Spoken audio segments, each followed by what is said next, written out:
Ghana should be able to feed its people. Rich in natural resources, Ghana has one of the fastest growing African economies. Yet many Ghanaians continue to go hungry. Across the country, around 1 in every 4 children is malnourished, and the situation is even worse in Ghana's underdeveloped north. In Ghana, we have only, or it's a northern region, we have only one rainy season. And sometimes when the rain fails, it is not easy to get good yields. Therefore, when it is getting to dry season, you see that it becomes like a lean season where food is always very difficult for people to get. So at that time, you see that people are not able to feed themselves very well. You can see that most of the communities, when you go, you find out some of the children are malnourished.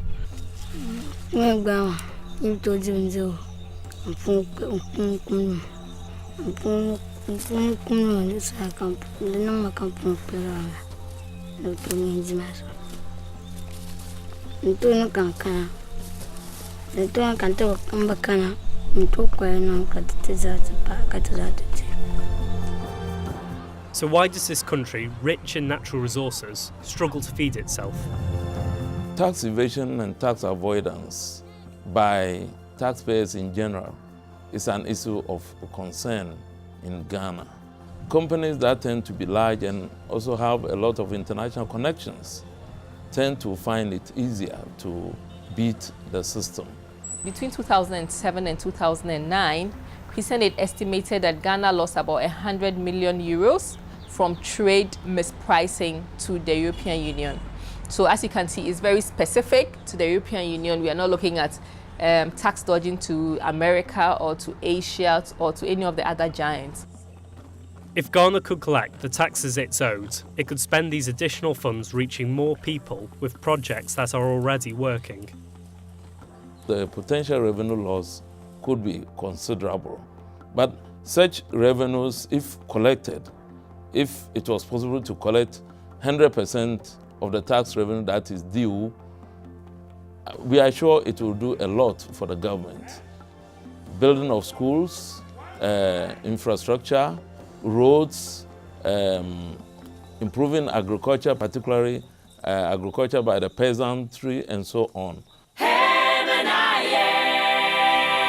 If we make sure companies cannot avoid paying the tax they owe, Ghana's government could expand projects like its school feeding programme, which makes sure children receive a nutritious meal every day. There are great difference that the Ghana school feeding program is actually making in rural Ghana. Taking the northern region, for instance. Of course, we are also seeing that there are increasing cases of improved nutrition. Children are able to get their one hot meal each school day. And if we tackle tax dodging and ensure Ghana can raise more funds, it would have enough money to reach more farmers like Hardy Mamuni, with agricultural support to transform their yields. One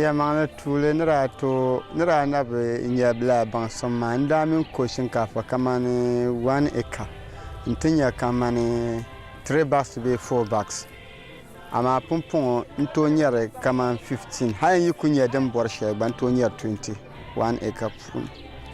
Making sure these projects reach the areas where they are most needed so no one in Ghana need go hungry is an ambitious goal.